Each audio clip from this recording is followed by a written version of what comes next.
بسم اللہ الرحمن الرحیم۔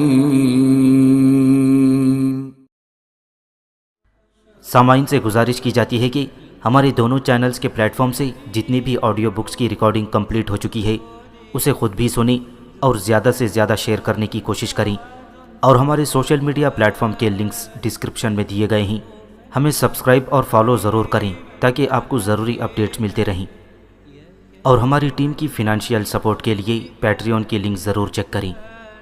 جزاک اللہ۔ عقبہ بن نافع عالم اسلام کا ایک عظیم سالار اور فاتح افریقہ۔ مصنف اسلم راہی MA۔ ایپیسوڈ 23۔ افریقہ میں مسلمانوں کے ہاتھوں آئے دن کی شکستوں سے جسٹینین اور گریگری تنگ آ چکے تھے۔ انہوں نے اپنی طرف سے بڑے حربے آزمائے تھے کہ کسی نہ کسی طرح مسلمانوں کو شکست دیں، لیکن کسی بھی موقع پر کسی بھی محاذ جنگ میں انہیں مسلمانوں کے خلاف کامیابی حاصل نہ ہوئی۔ مایوسی کے ان حالات میں جسٹینین نے تیز رفتار قاصد قسطنطنیہ میں اپنے باپ کی طرف روانہ کیے، اور مسلمانوں کو زیر کرنے کے لیے اس نے اپنے باپ سے مزید کمک اور سامان حرب طلب کر لیا تھا۔ جسٹینین اور گریگری جس وقت قسطنطنیہ کی طرف قاصد روانہ کر رہے تھے، عین اسی وقت پولس ان سے ملنے کے لیے قصر کے کمرے میں داخل ہوا۔ اپنی جگہ سے اٹھ کر دونوں نے پولس کا استقبال کیا۔ پولس آگے بڑھ کر ان کے سامنے دکھ بھرے انداز میں کہنے لگا، ابھی تھوڑی دیر پہلے ہمارا ایک مخبر میرے پاس آیا ہے۔ دراصل وہ کلیسا کے پاس آپ دونوں کی خدمت میں حاضر ہونا چاہتا تھا، لیکن میں نے ہی اسے بلا لیا۔ میں نے اسے پوچھا کہ وہ کیا خبر لایا ہے، تب اس نے بتایا کہ مسلمانوں نے مجوسیوں کے 4 شہروں اور قلعوں پر حملہ آور ہو کر ان پر ایک طرح سے قبضہ کر لیا ہے۔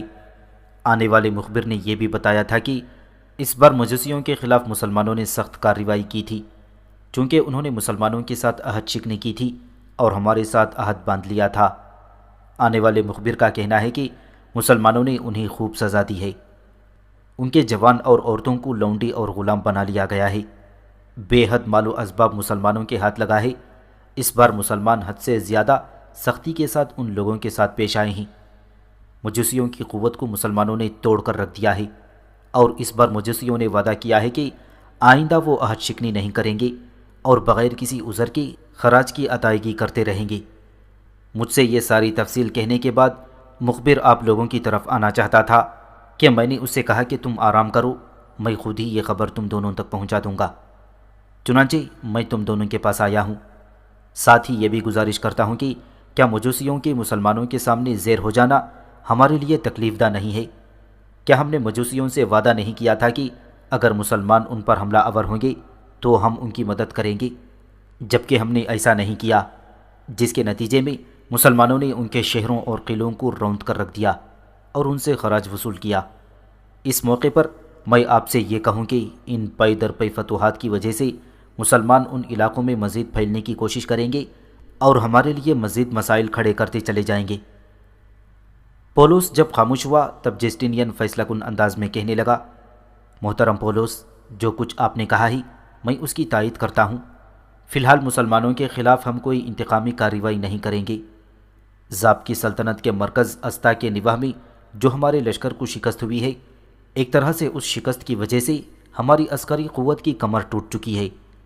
آپ کی آمد سے پہلے میں نے تیز رفتار قاصد قسطنطنیہ اپنے باپ کی طرف روانہ کر دیے ہیں، اور وہاں سے میں نے رسد اور بھاری کمک طلب کی ہے۔ اس کمک کے آنے کے بعد ہم فیصلہ کن انداز میں مسلمانوں کے خلاف حرکت میں آئیں گے، اور مجھے امید ہے کہ آخرکار کامیابی ہماری ہی ہوگی۔ آپ سے گفتگو کرنے کے بعد میں 2 اور قوتوں کی طرف قاصد بھیجوا دوں گا۔ ایک بربروں کی ملکہ جرارہ، اس لیے کہ جرارہ کے پاس بڑی قوت ہے اور بربر اسے ساحرہ خیال کرتے ہیں، اس سے ڈرتے ہیں، خوفزدہ ہوتے ہیں، لہٰذا ملکہ جرارہ کے پاس ایک بہت بڑا لشکر ہے۔ ہم ملکہ جرارہ سے یہ التماس کریں گے کہ مسلمان ان کی سرزمینوں میں پے در پے فتوحات حاصل کر رہے ہیں، جس کے نتیجے میں ایک دن رومنوں کو بھی اپنے سامنے زیر کر سکتے ہیں۔ اگر ایسا ہو گیا تو ملکہ جرارہ بھی مسلمانوں کے دست و برد سے محفوظ نہ رہ سکے گی، اور افریقہ سے اسے اپنا بوریا بسترا سمیٹنا ہوگا۔ اس کے لیے بہتر یہی ہے کہ جو لشکر اس کے پاس ہے اس سے وہ مسلمانوں کے خلاف ہماری مدد کرے۔ مزید قاصد میں ارتیا کے حکمران کسیلہ کی طرف روانہ کر رہا ہوں اور اسے تنبیہ کر رہا ہوں کہ اب تمہارے لیے یہ آخری موقع ہے کہ مسلمانوں کے خلاف کھل کر ہمارا ساتھ دو، اور اگر وہ ایسا کرے گا تو مجھے امید ہے کہ مسلمانوں کو ہم بدترین شکست دیں گے اور افریقہ سے نکال باہر کرنے میں کامیاب ہو جائیں گے۔ جسٹینین جب خاموش ہوا تب پولس دکھ بھرے انداز میں کہنے لگا، میں نے کلیسا کے آدمیوں سے ایک اور بری خبر سنی ہے اور اس کی تصدیق کرنے کے لیے ہی میں آپ کے پاس آیا ہوں۔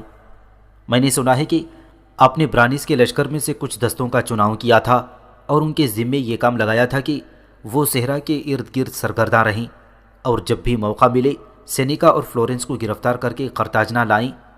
بتانے والے نے مجھے بتایا ہے کہ سینیکا فلورنس اور دونوں کے شوہر محمد بن اوس اور نعیم بن حماد قیروان کے ایک نواحی نخلستان کی طرف گئے تھے، اور جو دستے سینیکا اور فلورنس کو گرفتار کرنے کے لیے آپ نے مقرر کیے تھے انہوں نے ان چاروں کی راہ بھی روکی، گرفتار بھی کرنا چاہا، پر نہ جانے کچھ مسلح جوان کس سمت سے اور کیسے نمودار ہو گئے کہ انہوں نے ہمارے ان سارے آدمیوں کا خاتمہ کرتے ہوئے محمد بن اوس اور ابن حماد اور سینیکا اور فلورنس کو محفوظ کر دیا۔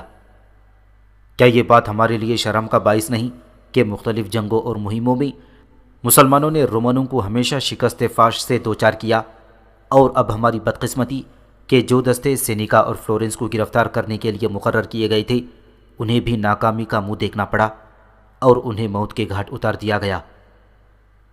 یہاں تک کہنے کے بعد پولس جب خاموش ہوا تب اس کی ہمت اور ڈھارس بندھانے کے لیے جسٹینین کہنے لگا، محترم پولس، آپ کو پریشان اور فکر مند ہونے کی ضرورت نہیں۔ اس میں کوئی نئی بات نہیں کہ مسلمانوں کے ہاتھوں ہمیں پے در پے شکستوں کا سامنا کرنا پڑا ہے، اور اس میں کوئی شک بھی نہیں کہ جو دستے سینیکا اور فلورنس کو گرفتار کرنے کے لیے گئے تھے ان کا مسلمانوں نے صفایا کر دیا ہے۔ پر میں اب بھی فکر مند نہیں۔ عنقریب جب قسطنطنیہ سے کمک مل جائے گی، ساتھ ہی ارتیا کا حکمران کسیلہ اور ملکہ جرارہ ہمارا ساتھ دینے پر مجبور ہو جائے گی، تو ان سرزمینوں میں مسلمانوں کی شکست یقینی ہو جائے گی۔ اس کے ساتھ ہی جسٹینین کھڑا ہو گیا اور اس کی طرف دیکھتے ہوئے گریگری بھی اٹھ کھڑا ہوا تھا۔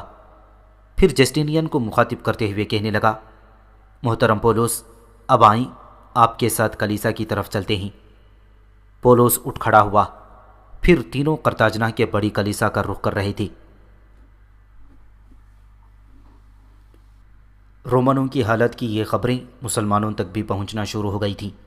عقبہ بن نافع کو اس کے مخبر یہ اطلاع دے چکے تھے کہ فی الحال رومن کسی نئی جنگ کی طرح نہیں ڈالیں گے، اس لیے کہ رومنوں کے شہنشاہ کے بیٹے جسٹینین نے قسطنطنیہ سے مزید کمک طلب کر لی ہے تاکہ مسلمانوں کے خلاف ایک بڑی جنگ کی ابتدا کی جا سکے۔ مخبروں نے یہ بھی اطلاع دے دی تھی کہ اس سلسلے میں رومن ملکہ جرارہ سے بھی رابطہ کر رہے ہیں، تاہم رومنوں نے چونکہ جسٹینین کے کہنے پر ارتیا کے حکمران کسیلہ سے بڑی رازداری سے رابطہ قائم کیا تھا، لہذا مسلمان مخبروں کو کسیلہ سے متعلق کوئی اطلاع نہ مل سکی۔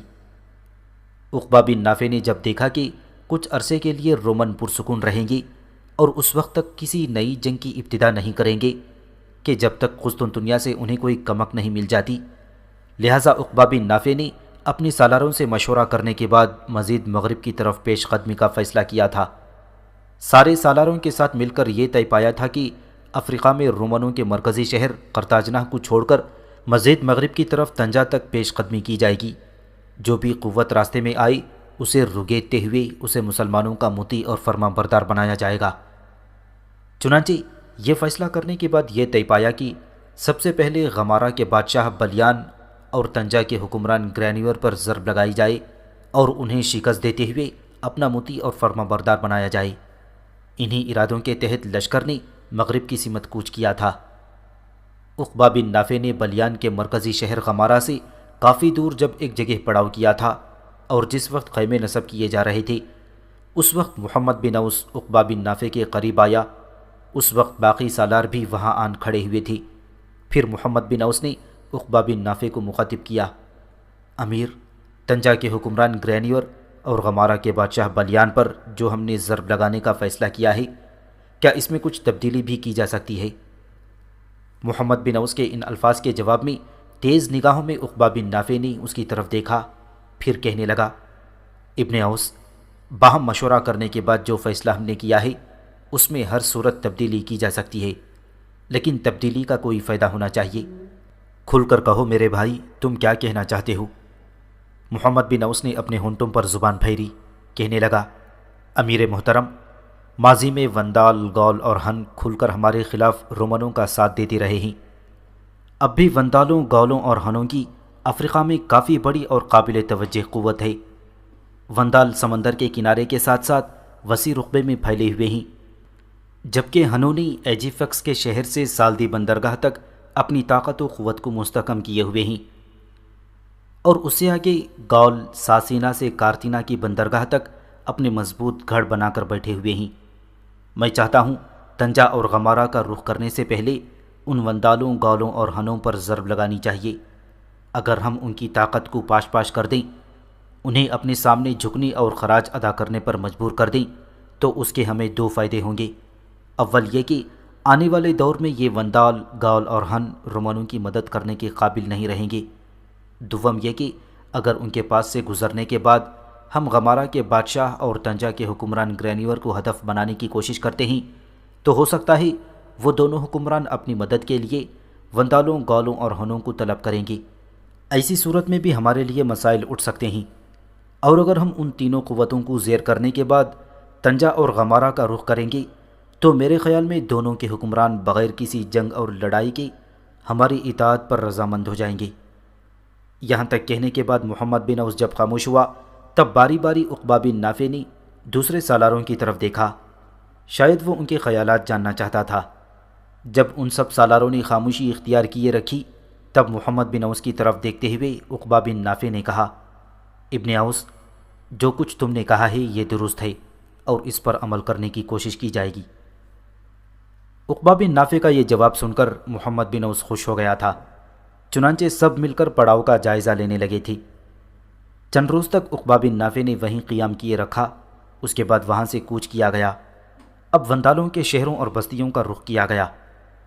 عقبہ بن نافع اپنے لشکر کے ساتھ چاروں طرف پھیلے اندھیروں میں نئے سویروں کا پیغام اور برق بن کر وندالوں کی بستیوں اور شہروں میں داخل ہوا تھا۔ اس کے بعد وہ وندالوں پر زندگی کو خونی فاصلوں کی طرح مشکل بناتی قضا کی کھولتی آگ کی طرح لرزہ خیز خاموشیوں میں عزم اور ارادوں کے فسوں، جاگتے سپنوں میں دکھ درد کے پھیلے سایوں اور تخیل کے پرپیچ راستوں پر برق کے خوفناک حصار کی طرح حملہ آور ہوا تھا۔ مسلمانوں کے ان حملوں میں صحرا کی رات کی گہری خاموشیوں میں پراسرار تنہائیوں سے شادابی، موت کی کرب خیزی کا سا ایک ہیجان برپا ہو گیا تھا۔ وندال یہ امید ہی نہیں رکھتے تھے کہ مسلمان کسی وقت براہ راست انہیں اپنا ہدف بنا سکتے ہیں۔ وہ تو یہی خیال کیے ہوئے تھے کہ مسلمان رومنوں کے ساتھ ہی الجھے رہیں گے، اور انہیں وندالوں، گولوں اور ہن کی طرف توجہ دینے کا کسی وقت موقع ہی نہیں ملے گا۔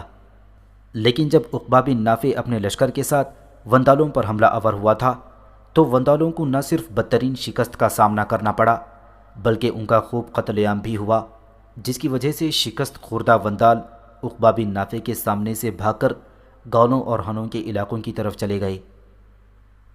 دوسری طرف گولوں اور ہنوں کو جب یہ خبر ہوئی کہ مسلمانوں نے وندالوں کو اپنا ہدف بنایا ہے، تب گولوں اور ہنوں نے اپنے اپنے لشکر کو اکٹھا کر لیا، ایک متحدہ قوت بنائی، اور وہ وندال جو عقبہ بن نافع سے شکست کھا کر بھاگے تھے، وہ بھی گولوں اور ہنوں سے جا ملے تھے۔ اس طرح ان تینوں اقوام نے مل کر یہ فیصلہ کیا تھا کہ مسلمانوں کا مقابلہ کیا جائے اور ہر صورت میں انہیں پسپا کیا جائے۔ اس مقصد کے لیے جو متحدہ لشکر انہوں نے تیار کیا تھا، اسے استوار کر کے وہ بڑی بےتابی سے مسلمانوں کے حملہ آور ہونے کا انتظار کرنے لگے تھے۔ انہیں ایک طرح سے تقویت اس طرح بھی ملی کہ جن وندالوں کو مسلمانوں نے شکست دی تھی، ان میں سے بچنے والے وندال بھی بھاگ کر گولوں اور ہنوں کے مشترکہ لشکر میں جا شامل ہوئے تھے۔ اس طرح اس متحدہ لشکر کی طاقت اور قوت میں اضافہ ہو گیا تھا۔ لیکن اس طاقت اور قوت کو ایکسر نظر انداز کرتے ہوئے عقبہ بن نافع نے صرف ایک شب وہاں بسر کی جہاں وندالوں کے ساتھ مقابلہ ہوا تھا، اور انہیں شکست دی تھی۔ اس کے بعد عقبہ بن نافع اور باقی سالار اپنے لشکر کو لے کر مزید مغرب کی طرف بڑھے تھے۔ مسلمانوں کے مخبر بڑی تیزی سے اپنے فرائض انجام دے رہے تھے، چنانچہ انہوں نے عقبہ بن نافع کو بتا دیا تھا کہ وندالوں، گولوں اور ہنوں کا ایک متحدہ لشکر مسلمانوں کا بڑی بے چینی سے انتظار کر رہا ہے، اور جو ہی مسلمان ان کی طرف جائیں گے تو وہ فوراً ان پر حملہ آور ہو جائیں گے۔ چنانچہ اس صورتحال کو سامنے رکھتے ہوئے عقبہ بن نافع نے بڑی برق رفتاری سے وندالوں، گالوں اور ہنوں کے اس متحدہ لشکر کی طرف پیش قدمی کی تھی۔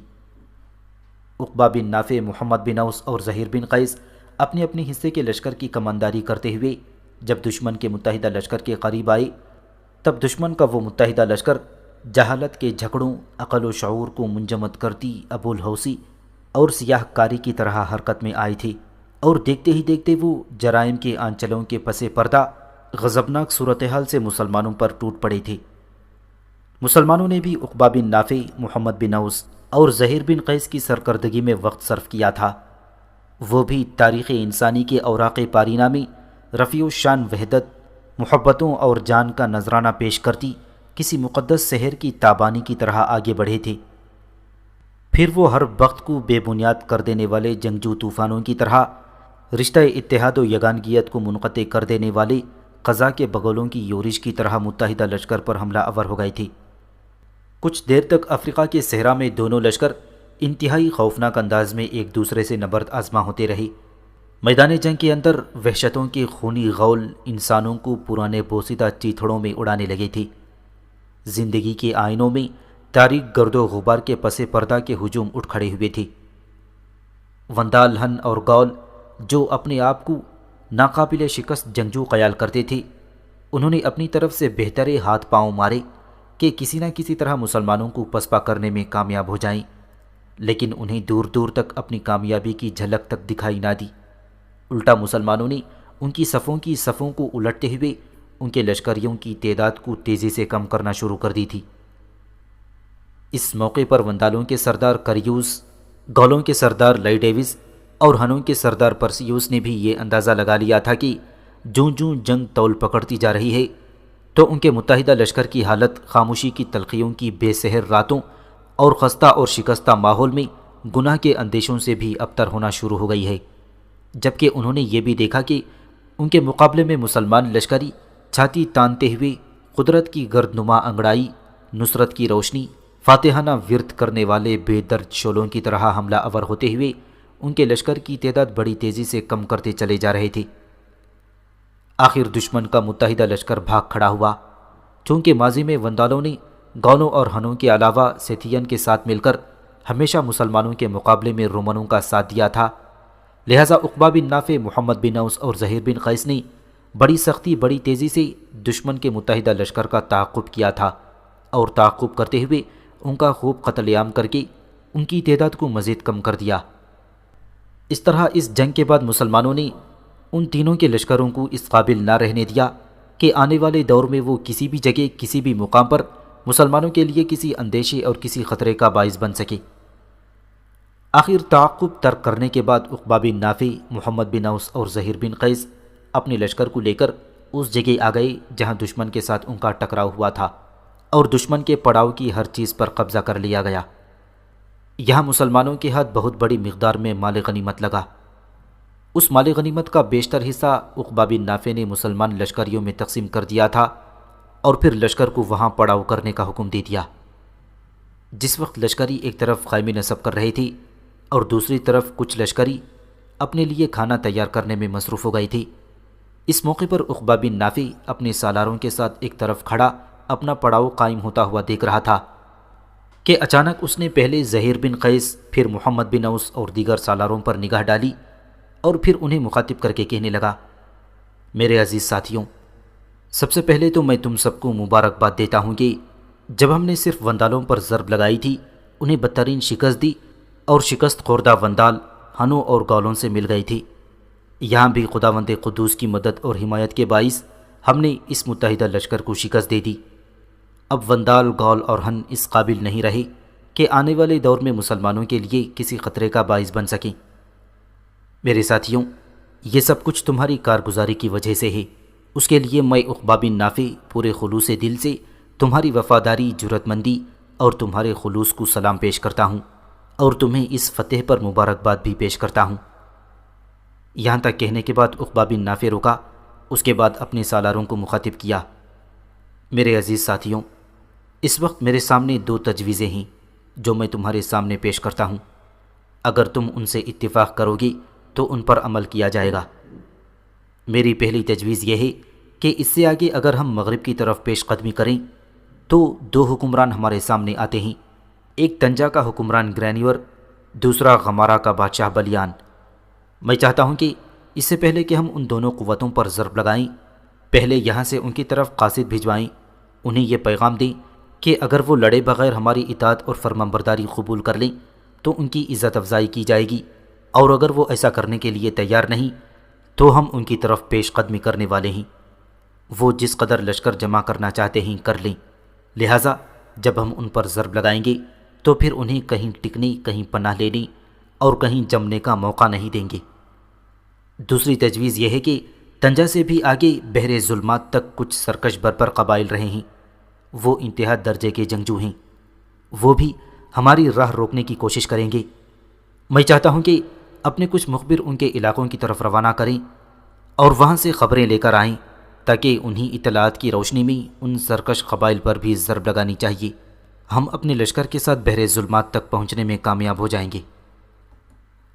میرے عزیز ساتھیوں، یہ دو تجویزیں تھیں جو میں چاہتا تھا کہ تم سب کے سامنے پیش کر دوں، بس آپس میں صلاح مشورہ کر لو۔ اگر کسی کو میری ان تجویزوں سے اختلاف ہو تو وہ برملا کہہ سکتا ہے اور اپنی طرف سے کوئی تجویز پیش کر سکتا ہے، اگر وہ اچھی ہوئی تو اس پر عمل کرنے کی کوشش کی جائے گی۔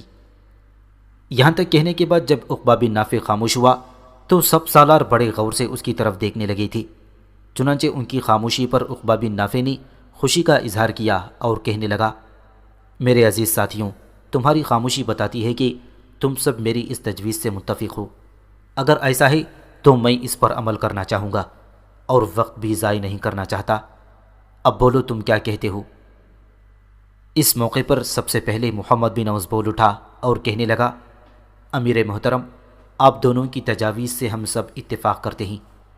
میرے خیال میں 2 یا 3 دن یہاں قیام کرنا چاہیے، ایک تو زخمیوں کی دیکھ بھال ہو جائے گی، دوسرے لشکریوں کو سستانے کا موقع بھی مل جائے گا، اس کے بعد مغرب کی طرف پیش قدمی کریں گے۔ اتنی دیر تک جو مخبر اور قاصد ہم بھیجیں گے، قاصد تو تنجا کے حکمران گرینیور اور غمارہ کے حکمران بلیان سے رابطہ قائم کر کے انہیں ہمارا پیغام بھیجوا دیں گے، جبکہ مخبر بحر ظلمات کے ساحلوں تک پھیلے ہوئے سرکش قبائل سے متعلق اطلاعات بھی حاصل کریں گے اور ہمیں پہنچانے میں کامیاب ہو جائیں گے۔ عقبہ بن نافع نے محمد بن اوس کی اس تجویز سے اتفاق کیا، لہٰذا یہ فیصلہ ہوا کہ لشکر وہاں کم از کم 3 دن قیام کرے گا، اس کے بعد مزید مغرب کی طرف پیش قدمی کی جائے گی۔ اس کے ساتھ ہی عقبہ بن نافع اپنے سارے سالاروں کے ساتھ اپنے لشکر کا جائزہ لینے کے ساتھ اپنے زخمیوں کی دیکھ بھال بھی کرنے لگا تھا۔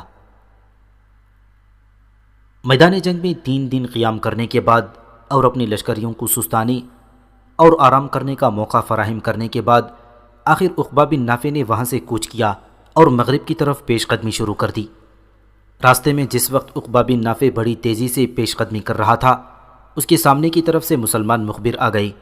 انہیں دیکھتے ہوئے عقبہ بن نافع نے ایک جگہ اپنے لشکر کو روک دیا تھا۔ مخبر جب قریب آئے تو انہیں مخاطب کرتے ہوئے عقبہ بن نافع نے بڑی بے چینی اور جستجو بھرے انداز میں انہیں مخاطب کیا، میرے عزیز ساتھیوں، تم غمارہ کے بادشاہ بلیان اور تنجا کے حکمران گرینیور کی طرف سے میرے لیے کیا پیغام لے کر آئے ہو؟ عقبہ بن نافع کے اس استفسار پر آنے والے ان مخبروں میں سے ایک بول اٹھا، امیر محترم، دونوں حکمرانوں کی طرف سے ہم اچھی خبر لے کر آئے ہیں۔ جس وقت آپ نے ہمیں احکامات جاری کیے تھے ان کے مطابق مغرب کی طرف آتے ہوئے ہم 2 حصوں میں تقسیم ہو گئی تھی۔ ہمارا ایک حصہ بلیان کے مرکزی شہر غمارہ کی طرف گیا اور دوسرا تنجا کی طرف، تنجا کے حکمران گرینیور کے پاس چلا گیا تھا۔ چنانچہ دونوں حکمرانوں کے سامنے آپ کا پیغام پیش کیا گیا، اور یہ ہماری خوش قسمتی ہے کہ دونوں حکمرانوں نے اپنی اس اندھیا اور اپنے اس عزم و ارادے کا اظہار کیا کہ وہ مسلمانوں کے ساتھ کسی بھی صورت میں ٹکرانے اور جنگ کرنے کا ارادہ نہیں رکھتے اور ان علاقوں میں مسلمانوں کے مطیع اور فرمانبردار بن کر رہنا چاہتے ہیں۔ انہوں نے یہ بھی ہمیں یقین دہانی کرائی کہ جو ہی مسلمانوں کا لشکر ان کے علاقوں میں داخل ہوگا، وہ چند دستوں کے ساتھ ہدف لے کر مسلمانوں کے سپہ سالار کی خدمت میں حاضر ہو جائیں گے۔ یہاں تک کہنے کے بعد وہ مخبر رکا، کچھ سوچا، پھر دوبارہ وہ عقبہ بن نافع کو مخاطب کر کے کہہ رہا تھا، امیر محترم، جہاں تک غمارہ کے حکمران بلیان کا تعلق ہے تو اس میں کوئی شک نہیں کہ وہ رومنوں کا ماتحت ہے، لیکن رومن حکمرانوں نے غمارہ کے بادشاہ بلیان کو انتظامی امور کے سلسلے میں اسپین کے حکمران کے تحت کر دیا تھا، جس کی بنا پر بلیان یوں جانی ایک طرح سے رومنوں کے خلاف ہے۔ آپ نے یہ بھی اندازہ لگایا ہوگا کہ ماضی میں رومنوں کے ساتھ جس قدر ہماری جنگیں ہوئیں، ان جنگوں میں بلیان نے کبھی حصہ نہیں لیا، حالانکہ جسٹینین اور گریگری نے کئی بار بلیان کی طرف پیغام بھجوائی تھی کہ مسلمانوں کا مقابلہ کرنے کے لیے وہ بھی اپنا لشکر روانہ کرے، لیکن اس نے ایسا نہیں کیا۔ جہاں تک تنجا کے حکمران گرینیور کا تعلق ہے تو وہ بھی بڑا صلح جو ہے۔ ہمارے جو آدمی اس کی خدمت میں حاضر ہوئے تھے، اس نے ان کی بہترین خدمت کی اور ان سے عمدہ طریقے سے پیش آیا اور ان کی عزت افزائی بھی کی۔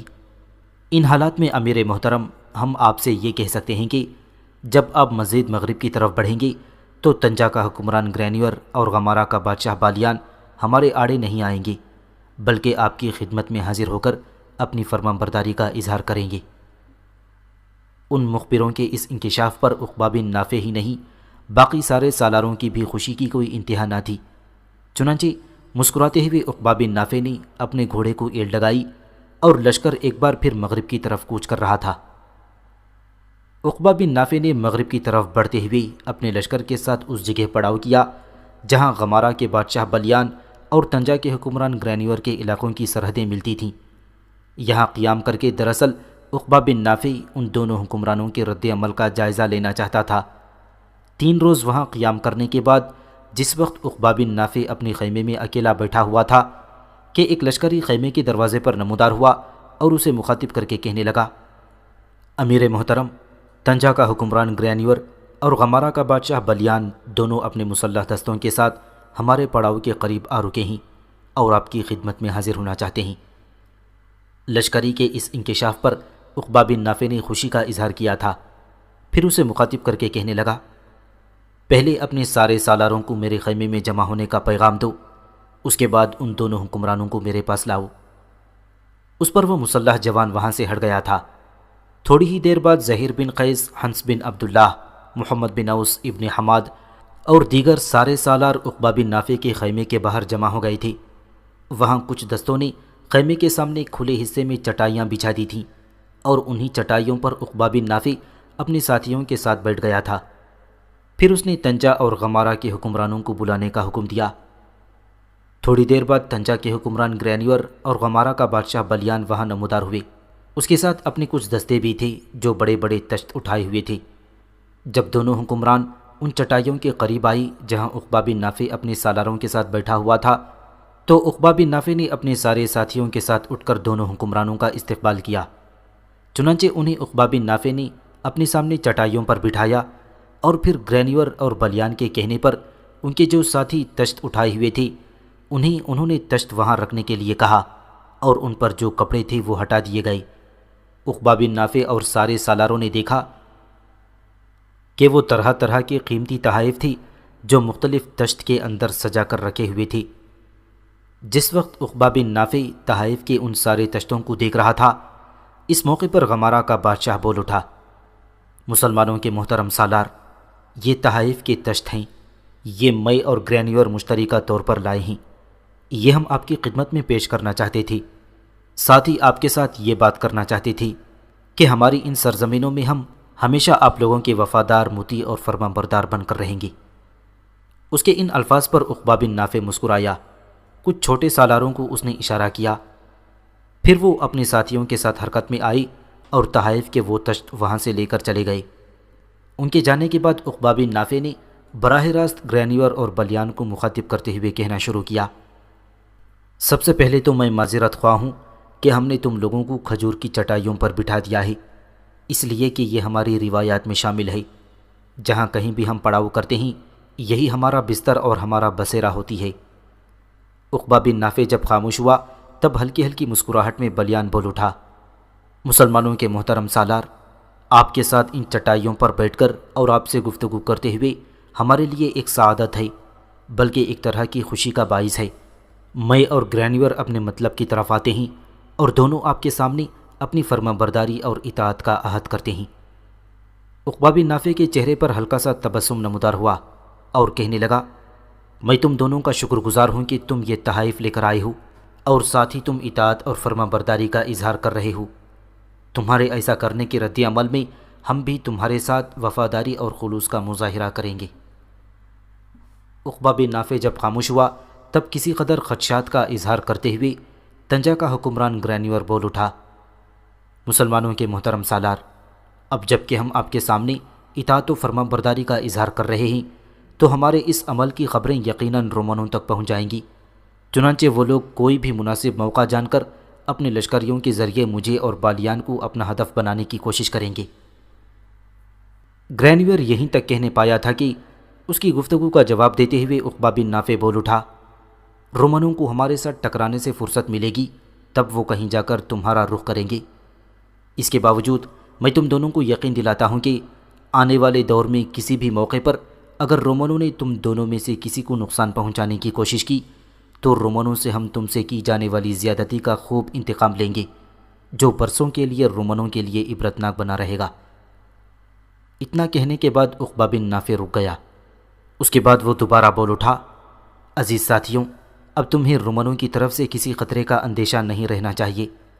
تم نے چونکہ ہماری فرما برداری اور اطاعت اختیار کی ہے، لہٰذا آج سے تم ہمارے اتحادی ہو، اور رومنوں نے کسی بھی موقع پر اگر ہمارے اتحادیوں میں سے کسی ایک کو اپنا ہدف بنانا چاہا تو افریقہ کے اندر رومنوں کا کوئی شہر ہماری ترکتاز اور یلغار سے محفوظ نہیں رہے گا۔ یہاں تک کہنے کے بعد عقبہ بن نافع رک گیا تھا۔ اس کے بعد اپنی بات کو آگے بڑھاتے ہوئے کہہ رہا تھا، گرینیور اور بلیان، میں تم پر یہ بھی انکشاف کر دوں کہ اپنے مرکزی شہر قیروان سے نکل کر ہم نے سیدھا تم دونوں کا رخ نہیں کیا ہے، بلکہ مغرب کی طرف بڑھتے ہوئے پہلے ہم نے وندالوں پر ضرب لگائی، انہیں بدترین شکست دی، اور شکست خوردہ وندال گولوں اور ہنوں کے ساتھ جا کر مل گئے۔ اس کے بعد ان تینوں نے ایک مشترکہ لشکر تیار کیا اور ہمارے مقابلے پر آ گئے، لیکن ہم نے ان تینوں قوتوں کے متحدہ لشکر کو بھی بدترین شکست دے دی، اور شکست اٹھانے کے بعد جب وہ بھاگی تو ان کا تعاقب اس انداز میں کیا کہ ان کی اکثریت کو موت کے گھاٹ اتار دیا، اور ہم نے ان کی ایسی کمر توڑی ہے کہ اب آنے والے دور میں یہ کبھی بھی رومنوں کا اتحادی بننا پسند نہیں کریں گے۔ اور جہاں تک رومنوں کا تعلق ہے تو وہ قرطاجنہ سے نکل کر اس قدر مغرب کی طرف نہیں آ سکتی کہ تم پر حملہ آور ہو کر ہماری اطاعت اور فرما برداری اختیار کرنے پر تمہیں سزا دیں۔ یہاں تک کہنے کے بعد عقبہ بن نافع رکا، پھر اپنی بات کو آگے بڑھاتا ہوا وہ کہہ رہا تھا، بلیان اور گرینیور، دونوں مجھے غور سے سنو۔ میں تم لوگوں کو یقین دلاتا ہوں کہ آنے والے دور میں کبھی بھی رومن تم دونوں کو اپنا ہدف بنانے کی جرت اور جسارت نہیں کریں گے، اور مجھے امید ہے کہ رومنوں کو قسطنطنیہ سے کمک ملنے کے بعد جب رومن خم ٹھونک کر ہمارے مقابلے پر آئیں گے تو ماضی کی طرح ہی ہم پھر انہیں شکست دے کر ان کے دامن کو داغدار کرنے میں کامیاب ہو جائیں گے۔ عقبہ بن نافع جب خاموش ہوا تب بلیان اسے مخاطب کرتے ہوئے بول اٹھا، مسلمانوں کے محترم سالار، اگر آپ برا نہ مانیں تو میں ایک عرض کروں۔ اس کی طرف دیکھتے ہوئے عقبہ بن نافع مسکرایا اور کہنے لگا، کچھ کہنے کے لیے تمہیں مجھ سے اجازت لینے کی ضرورت نہیں، کہو کیا کہنا چاہتے ہو۔ اس پر بلیان نے کہا، میں آپ سے یہ پوچھنا چاہتا ہوں کہ ہمارے ساتھ معاملہ طے ہونے کے بعد کیا آپ اپنے لشکر کے ساتھ یہاں سے واپس چلے جائیں گے یا مزید مغرب کا رخ کریں گے؟ مغرب میں آگے اب کوئی حکومت اور سلطنت نہیں ہے، تاہم صحرا کے اندر دور دور تک وحشی جنگجو قبائل پھیلے ہوئے ہیں۔ وہ قبائل اکثر و بیشتر اپنے علاقوں سے نکل کر میرے اور گرینیور کے علاقوں پر حملہ آور ہوتے رہتے ہیں، لوٹ مار، قتل و غارت گیری، ترکتاز اور یلغار کا مظاہرہ کرتے ہیں، بستیاں اور شہر تک لوٹ کر صحرا کی بھول بھلائیوں میں غائب ہو جاتے ہیں۔ میں آپ پر یہ بھی انکشاف کروں کہ ماضی میں پہلے میں اور گرینیور فردن فردن ان کے خلاف حرکت میں آتے رہے، لیکن ہمیں ان کے خلاف کوئی کامیابی نہ ہوئی۔ پھر میں اور گرینیور نے ایک متحدہ لشکر تیار کیا اور ان سے مقابلہ کرنے کی ٹھانی، لیکن حیرت انگیز انکشاف یہ ہے کہ ان وحشی قبائل نے میرے اور گرینیور کے متحدہ لشکر کو بدترین شکست دے دی۔ اس طرح ہماری لشکری ان سے اپنی جانیں بچا کر اپنے مرکزی شہر غمارہ اور تنجا کی طرف بھاگ آئی۔ مسلمانوں کے امیر، بحر ظلمات تک یہ جنگجو قبائل پھیلے ہوئے ہیں، وہ کسی کے مطیع اور فرما بردار رہنا پسند نہیں کرتے۔ ان کا بڑا پیشہ لوٹ مار اور مختلف ترقی یافتہ علاقوں میں یلغار اور لوٹ مار کا بازار گرم کرنا ہے۔ شہروں کے شہر لوٹ کر صحرا کے اندر غائب ہو جاتے ہیں۔ اگر آپ نے یہاں سے مزید مغرب کا رخ کرنا ہے تو پھر آپ کا مقابلہ یقیناً ان قبائل سے ہوگا۔ اگر ان سے آپ کا ٹکراؤ ہوا تو میری اور گرینیور کی آپ سے التماس ہے کہ ان جنگجو قبائل کو اپنے سامنے زیر کیجیے گا۔ اگر آپ جنگجو قبائل کو زیر کرنے میں کامیاب ہو جاتے ہیں تو اس کے دو فائدے ہیں۔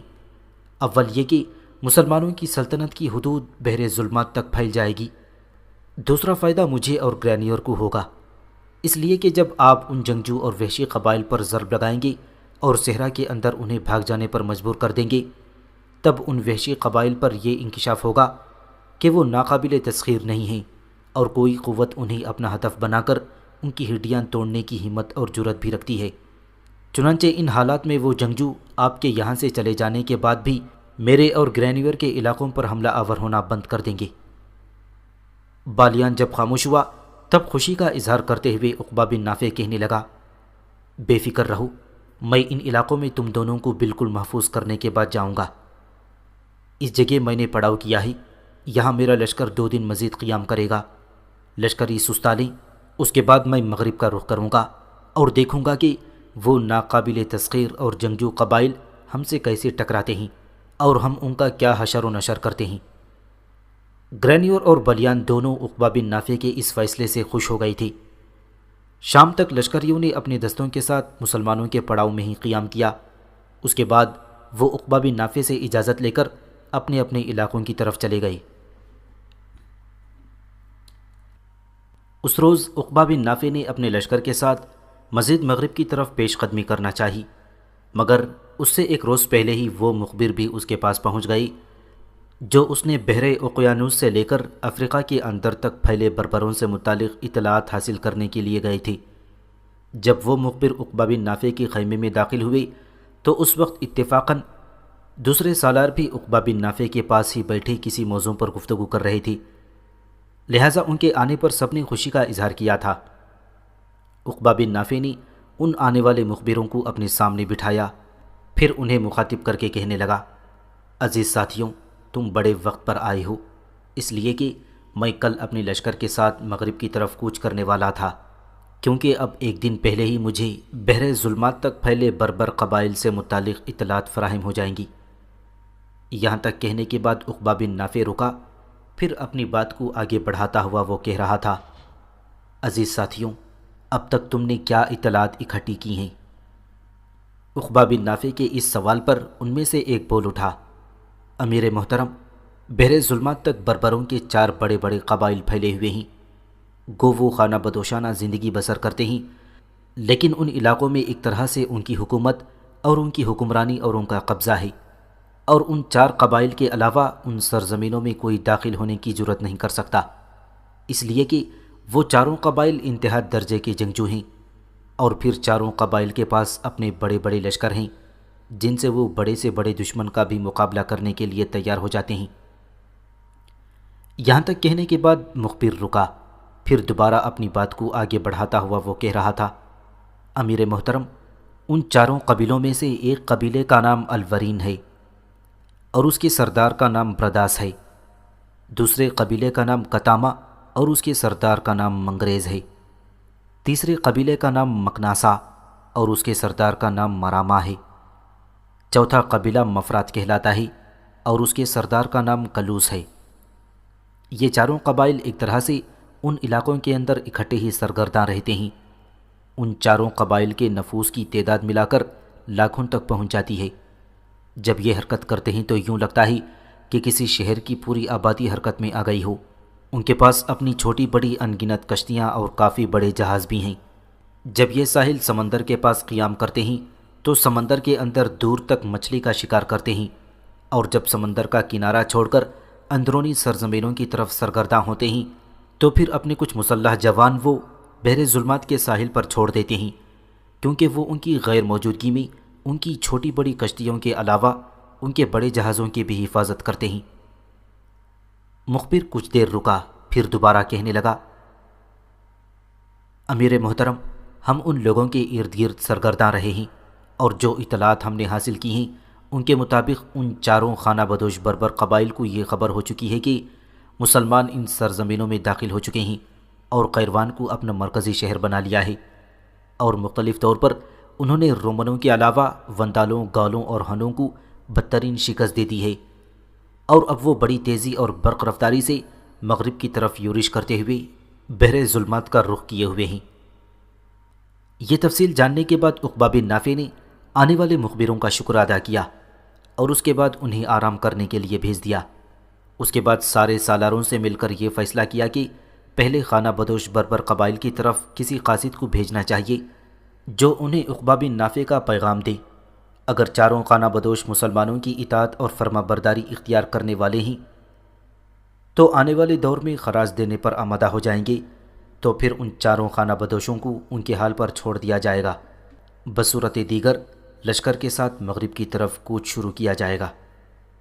یہ فیصلہ ہونے کے بعد عقبہ بن نافع اپنے سالاروں کے ساتھ خیمے سے نکلا اور اس نے بحر ظلمات کے کنارے سرگردہ رہنے والے بربر قبائل کی طرف قاصد روانہ کر دیے۔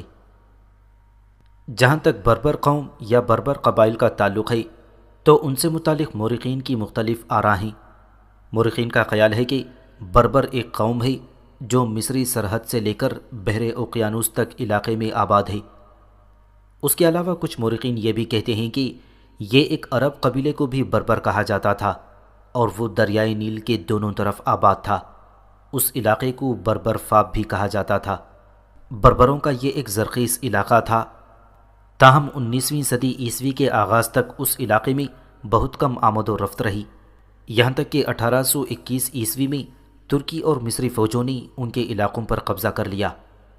پھر اپریل 1884 عیسوی میں مہدی سوڈانی کے زیر انتظام اس علاقے کا نظم و ضبط کر دیا گیا۔ یہاں کا آخری مہدی حاکم محمد ذکی عثمان تھا۔ ستمبر 1894 عیسوی میں انگریزوں اور مصری فوجوں نے اس پر قبضہ کر لیا تھا۔ یہ قبائل مصری سرحد سے لے کر دریائے نائجر کے موڑ تک آباد تھی۔ یہ 3 بولیاں بولتی تھی، انہیں بربری بولیاں کہتے تھی۔ یہ قوم زمانہ قدیم ہی سے یہاں آباد تھی۔